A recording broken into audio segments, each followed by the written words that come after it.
আমার আল্লাহ সুবহানাহু ওয়া তাআলা জান্নাতে একটা অনুষ্ঠান সাজাইবেন। সেই অনুষ্ঠানের প্রধান অতিথি থাকবেন আপনার আমার নবী, আর বিশেষ অতিথি থাকবেন সমস্ত পয়গম্বররা। এর মধ্যে যিনি তিলাওয়াত সর্বপ্রথম শুনাইবেন তিনি হলেন পয়গম্বর দাউদ আলাইহিস সালাম। আল্লাহ সুন্দর একটা ওয়াজ, একটা উপমা, দৃষ্টান্ত, সাপোজ, উদাহরণ। আমরা যেভাবে সুন্দর একটা মাহফিলের আয়োজন করি, জান্নাতের আয়োজন তো আর দুনিয়ার আয়োজনের মতো না। আল্লাহ একটা মাহফিল সাজাইয়া আল্লাহ দাউদ আলাইহিস সালামকে বলবেন, ও দাউদ, তোমার কণ্ঠে তো সুমধুর আমি দিয়েছিলাম।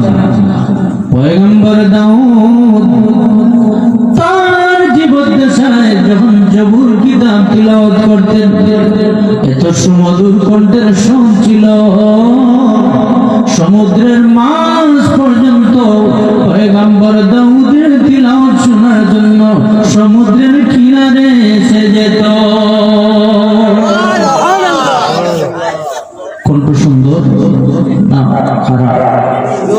সুন্দর হওয়ার কারণ তো মাছ শোনার জন্য আসত। ওই দাউদকে বলবেন, পয়গম্বর দাউদ, এই জান্নাতের অনুষ্ঠানে তিলাওয়াতের মাধ্যমে শুরু, তুমি তিলাওয়াত করো। তখন দাউদ আলাইহিস সালাম অপেক্ষায় থাকবেন, কি তিলাওয়াত করবো? আল্লাহ ঘোষণা দিবেন, তুমি সূরা মুজাম্মিল তিলাওয়াত করো। এখন আপনারা প্রশ্ন করবেন যে দাউদ আলাইহিস সালামের উপরে জাবুর কিতাব নাযিল হয়েছিল, আর কোরআন আখিরি জামানার পয়গম্বরের উপরে নাযিল হয়েছিল। দাউদ আলাইহিস সালাম কোরআন শরীফ কিভাবে পাঠ করেন? ওনার তো কোরআন শরীফ জানা নাই, কারণ দুনিয়াতে নবীগণ আগমনের দ্বারায় দাউদ আমাদের নবীর আগে এসেছে। সৃষ্টির দুনিয়াতে আগমনের দ্বারা, কিন্তু সৃষ্টির দিকে গেলে আমাদের নবী সর্বপ্রথম আল্লাহ পাক সৃষ্টি করেছেন, এরপরে অন্যান্য। তো ধারাবাহিকভাবে দাউদ আলাইহিস সালাম দুনিয়াতে আগে আসলেন, তাহলে কোরআন শরীফ তো উনি পান নাই। কোরআন শরীফ থেকে সূরা মুজাম্মিল কিভাবে তিলাওয়াত করবেন? জবাব হলো আল্লাহ পাক রব্বুল আলামিন যখন ঘোষণা দিবেন, পয়গম্বর দাউদ গো, তোমার দাউদি কণ্ঠে সূরা মুজাম্মিল তিলাওয়াত করো, সাথে সাথে পয়গম্বর দাউদ সমস্ত কোরআন শরীফের হাফেজ হয়ে যাবে। সারা কোরআন শরীফ হাফেজ হয়ে যাবে। তখন তো সূরা মুজাম্মিল তিলাওয়াত করতে অসুবিধা নেই, সারা কোরআন শরীফ মুখস্থ হয়ে গেছে। সূরা মুজাম্মিল যখন তিলাওয়াত করলেন, জান্নাতীরা তিলাওয়াত শোনার জন্য এত বেহুশ হয়ে গেলেন। বেহুশ হইয়া কতক্ষণ থাকলেন?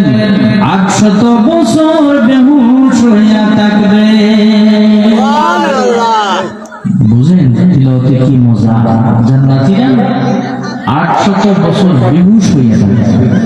800 বছর অতিবাহিত হওয়ার পর রুশুদের সময় আসবে, তখন তার সঙ্গে দুই জাহানের নবী মুহাম্মদ রাসূলুল্লাহ সাল্লাল্লাহু আলাইহি ওয়াসাল্লামকে আল্লাহ বলবেন যে, আল্লাহ আমার হাবিব, আপনি সূরা ইয়াসিন তিলাওয়াত করেন, আপনি তো প্রধান অতিথি, আপনি সূরা ইয়াসিন তিলাওয়াত করেন। আল্লাহর হাবিব যখন সূরা ইয়াসিন তিলাওয়াত করবেন, জান্নাতীরা তিলাওয়াত শুনিয়া 8 লক্ষ বছর বেহুশ হইয়া থাকবে। সুবহানাল্লাহ, 8 লক্ষ বছর বেহুশ হয়ে থাকবে। যখন হুঁশ ফিরে আসবে, তখন তারা চিন্তায় পড়ে যাবে যে মাহফিল সাজাইলেন, আল্লাহ পাকের সাথে তো দিদার হওয়ার কথা, কিন্তু আল্লাহর তো তিলাওয়াত শুনলাম না। রাসূলের তিলাওয়াত শুনে তো মজা লাগলো, দাউদের তিলাওয়াত শুনে তো মজা লাগলো, না জানি আল্লাহর তিলাওয়াত শুনলে কত মজা লাগে। তখন আল্লাহ পাক রব্বুল আলামিন সূরা আর-রহমান তিলাওয়াত শুরু করবে। তিলাওয়াত শুনিয়া জান্নাতীরা 8 লক্ষ বছর বেহুশ হয়ে থাকবে। সুবহানাল্লাহ, 8 লক্ষ বছর বেহুশ হয়ে থাকবে। যখন হুঁশ ফিরে আসবে, তখন দেখবে স্টেজ নাই, অতিথি নাই, আল্লাহ নাই, নবী নাই, তারা ডাক দিয়ে বলেন,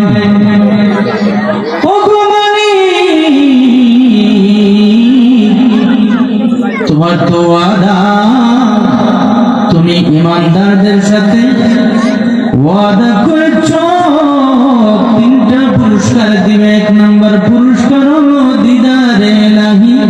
ওগো আল্লাহ, জান্নাতে আসার পরেও আপনার দিদার নসিব হলো না। ও মালিক, যেই জান্নাতে তুমি আল্লাহ নাই, সেই জান্নাতে আমরা থাকতে চাই না।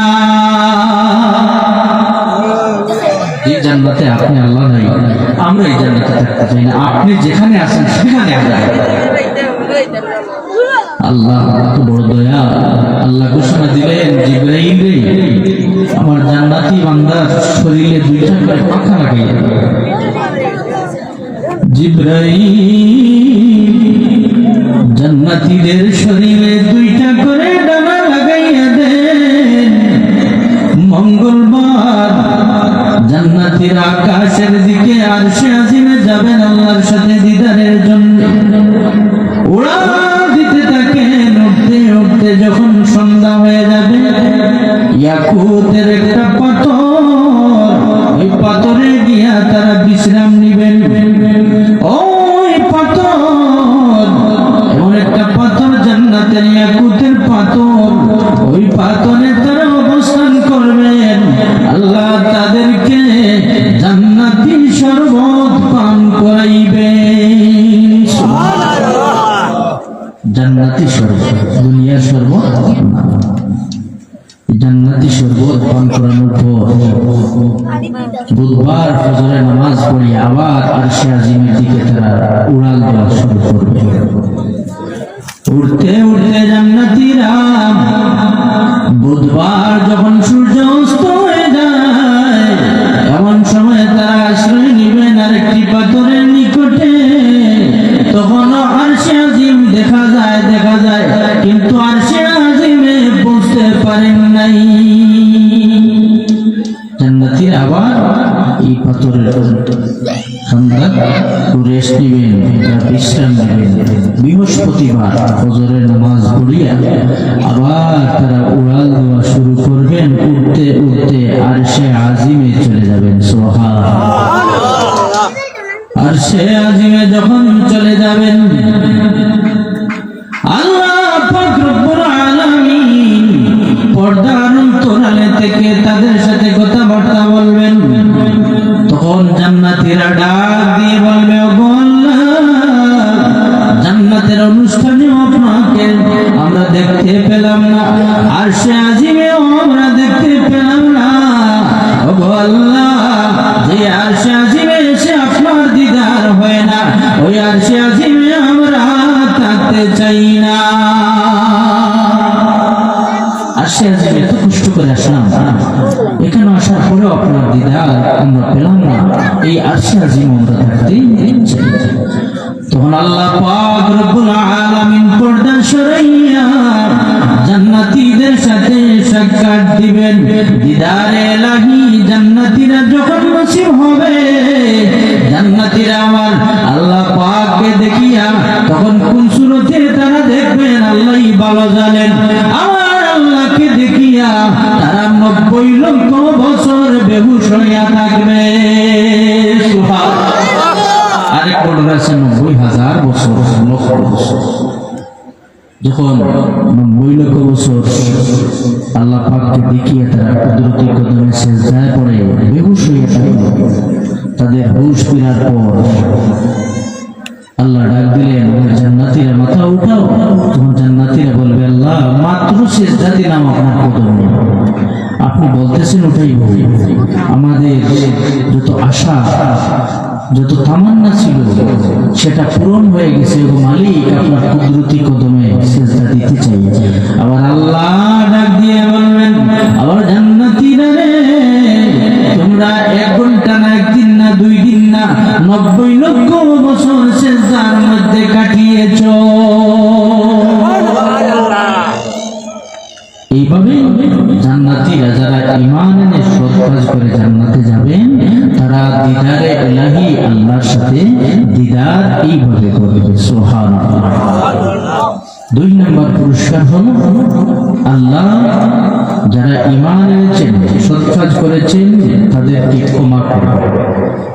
যারা ঈমানদার, দেখবেন মৃত্যুর আগে হলো রোগ বালাই দিয়া, বিপদ আপদ দিয়া, রোগ বিভিন্ন রকমের রোগ দিয়া আল্লাহ এই রোগের মাধ্যমে ওই ঈমানদারের গুনাহ পাক সাফ করাইয়া ঈমানদারের ঈমান নিয়ে ঈমানদার ব্যক্তিকে আল্লাহ দুনিয়া থেকে উঠায়।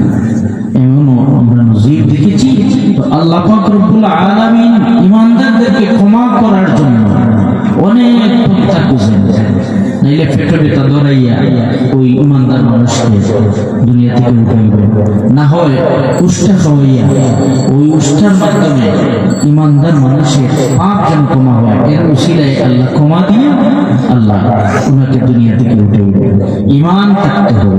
যদি ঈমান থাকে, আমরা একটা কথা বলি, ঈমান নাই ধরো কার নামাজ ধরো। একটা কথা ভাষায় আছে না, ধর বলতে শরীরে তোমার মন ভিতরে ঈমান নাই, কার নামাজ? ঈমান থাকা লাগবে। ঈমান যদি না থাকে তাহলে আপনার নামাজ রোজা কোনো কিছুই হবে না। এর জন্য পাক্কা ঈমান থাকা লাগবে। ঈমান কোন জিনিস? মুহাম্মদুর রাসূলুল্লাহ সাল্লাল্লাহু আলাইহি ওয়াসাল্লাম হলো আপনার আমার ঈমান। ওই নবীর উপরে ঈমান মনে প্রাণে বিশ্বাস থাকা লাগবে। তো আল্লাহ পাক রব্বুল আলামিন যারা ঈমান এনেছেন দুনিয়াতেও ক্ষমা করবেন, কোনো না কোনো মাধ্যমে কবরেও ক্ষমা করবেন। কবরে বিভিন্ন শাস্তির মাধ্যমে পাক সাফ করাইয়া ওই ঈমান যারা এনেছেন, কালিমা পড়ে মুসলমান হয়েছেন, তারা একদিন না একদিন আল্লাহর জান্নাতে যাবেন। চিরস্থায়ী জাহান্নামে দুজখে থাকবেন না, কারণ ঈমান এনেছেন। তো আল্লাহ কবরেও ঈমানদারদেরকে মাফ করাইয়া জান্নাতে দিবেন।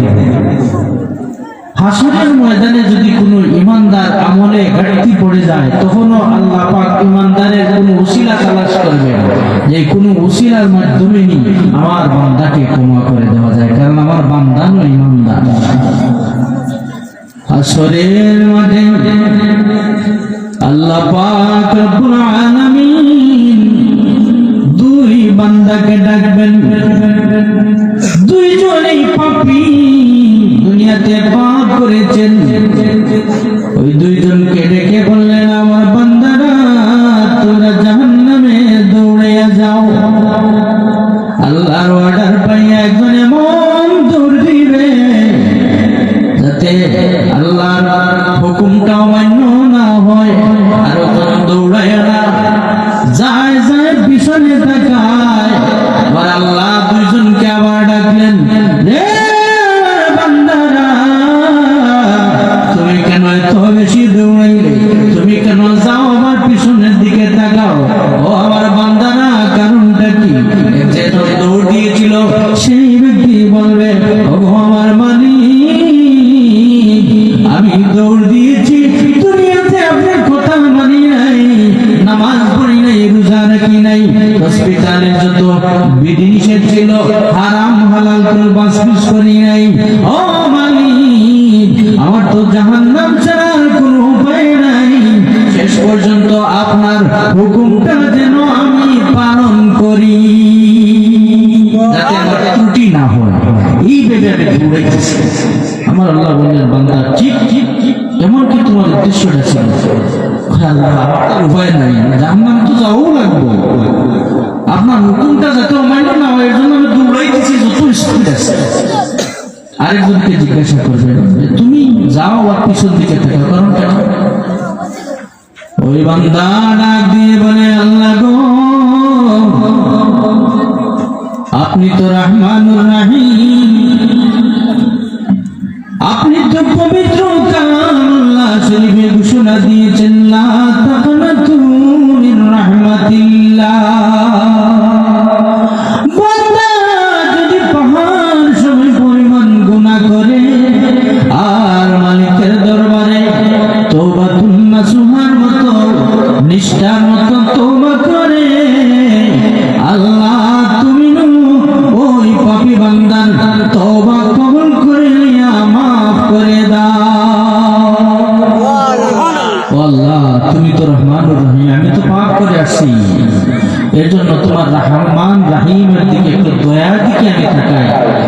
তো আমাকে হুকুম করেছেন, আদেশ করেছেন, আমি চলে যাব, কিন্তু একটু তাকাই আপনার দয়া।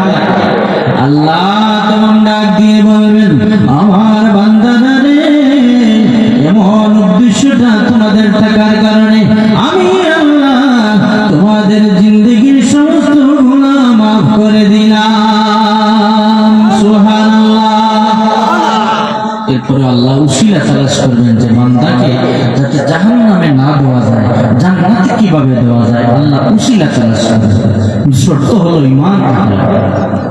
আর ঈমান যার পাক্কা হয়ে যাবে তিনি সম্পূর্ণ বেফাইসা কাজ থেকে, হারাম কাজ থেকে বেঁচে থাকা সম্ভব। 3 নম্বর পুরস্কার হলো যারা ঈমান এনেছেন, সৎ কাজ করেছেন, তাদের 3 নম্বর পুরস্কার হলো আল্লাহ তাদেরকে হালাল খাবার ভক্ষণ করাইবেন। এখনো আল্লাহ দুনিয়াতে এমন মানুষ রেখেছেন যে কোন থেকে তোমার উপার্জন, কোন জায়গার খাবার, কোন জায়গার এই দান চাউল, এগুলা খুব দেখিয়া জানিয়া খাইন, খাওয়ার পরে ইবাদত বন্দেগী করুন, এমন মানুষও দুনিয়াতে আসুন। বিদায় আল্লাহ দুনিয়া ঠিকাইয়া রাখছে। আমার আল্লাহ ঘোষণা দেন, আমার বান্দারা যে পাপ করে আমি আল্লাহ রাগান্বিত হয়ে যাই, আমার গুসা উঠে। আল্লাহ রাগ আছে না? আল্লাহর এক নাম কাহ্বার আছে না? আল্লাহ কাহ্বার কোন দিন হবে? ময়দানে মাশরে আল্লাহ কাহ্বার। আল্লাহর রাগ আছে। আমরা যে পাপ করি আল্লাহর রাগ উঠলে আল্লাহর ফ্যানের সাথে সাথে গজব দেন না? রাহমাতুল লিল আলামিন জমিনে সাইতো আছে। এই রাহমাতুল লিল আলামিনের উসিলায় উম্মতে মুহাম্মদীকে আযাব আর গজব কঠিন ভাবে দেন। শুধু সিগন্যাল দেন যে আমরা যে পাপ করি, সামান্য কিছু বিষয় আসে, আমরা যেমন 22-এর বন্যা, এমন সব কিছু বিষয় দিয়া আমাদেরকে সিগন্যাল দেন যে বান্দা সতর্ক হয়ে যাও। এবং মাত্র 22-এর বন্যা দিলাম। নূহ আলাইহিস সালাতু ওয়াস সালামের প্লাবন তো এখনো দেই নাই। আয়লা সম্প্রদায়ের মতো তো উল্টাইয়া পাল্টাইয়া জমিন ধ্বংস করি নাই। বান্দা সতর্ক হয়ে যায়, কিন্তু আমরা তো সতর্ক হই না। আল্লাহ পাক রব্বুল আলামিন ডাক দিয়ে বলেন, বান্দা যখন পাপ করে, গুনাহ করে, আমি আল্লাহ বড় রাগান্বিত হয়ে যাই, আমার গুসা ওঠে। কিন্তু আমি যখন জমিনের দিকে তাকাই, দাড়িওয়ালা মুরব্বীদের দিকে তাকাই, তখন আমার বড় মায়া লেগে যায়। আমি দুনিয়াতে আযাব আর গজব দেই না। দাড়িওয়ালা মুরব্বীদের দিকে তাকাই আমার মায়া লাগি যায়, বিদায় আমি আযাব আর গজব দেই না। 2 নম্বরে হলো পাপ করেছে যারা প্রাপ্তবয়স্ক, কিন্তু অনেক ঘরের ভিতরে মাসুম বেগুনা বাচ্চারা আছে, তাদের তো কোনো পাপ নাই। আমি যদি পাপীদের আযাব দেই, নিষ্পাপ শিশুরাও আযাবে নিপতিত হবে।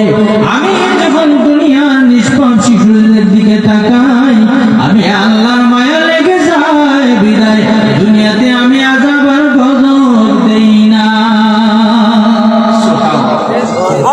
শিশু বাচ্চা দিকে তাকাইলে আল্লাহর বড় মায়া লাগে যায়, আল্লাহ আযাব আর গজব দেন না।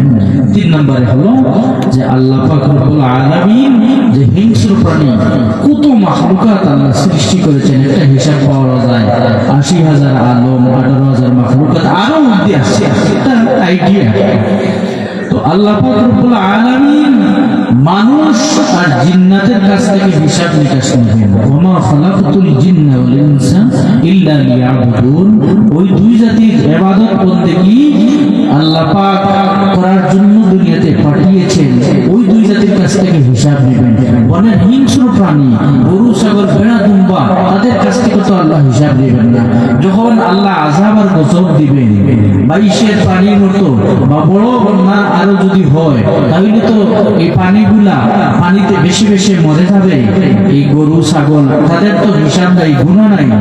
ওই আল্লাহ পাক রব্বুল আলামিন এই পশু পাখির দিকে তাকাইলে বড় মায়া লেগে যায়, বিদায় আল্লাহ আযাব আর গজব দেন না।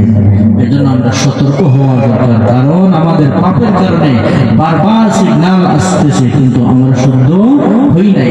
আল্লাহ তো দয়াল, দয়াল মেহেরবান মাবুদ মালিক। উম্মতে মুহাম্মদীর জন্য যারা ঈমান এনেছেন আল্লাহ পাক হালাল খাবার খাওয়াইয়া জান্নাতের মেহমান হিসেবে আল্লাহ কবুল করবে।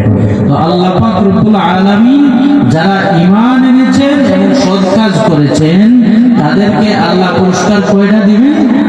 তিনটা। স্মরণ আছে তো? কয়টা? তিনটা। এক নম্বর হলো আল্লাহর সাথে দিদার, দুই নম্বর হলো আল্লাহ পাকের পক্ষ থেকে ক্ষমা, তিন নম্বর হলো আল্লাহ হালাল খাবার খাওয়াইবে। এই তিনটা পুরস্কার ঈমানদারদের জন্য। ইন্নাল্লাযীনা আমানু ওয়া আমিলুস সালিহাতি কানাত লাহুম জান্নাতুল ফিরদাউসি নুজুলা। যারা ঈমান এনেছে এবং সৎ কাজ করেছে তাদের আপ্যায়নের জন্য, মেহমানদারির জন্য আল্লাহ জান্নাতুল ফিরদাউসের ব্যবস্থা রেখেছেন।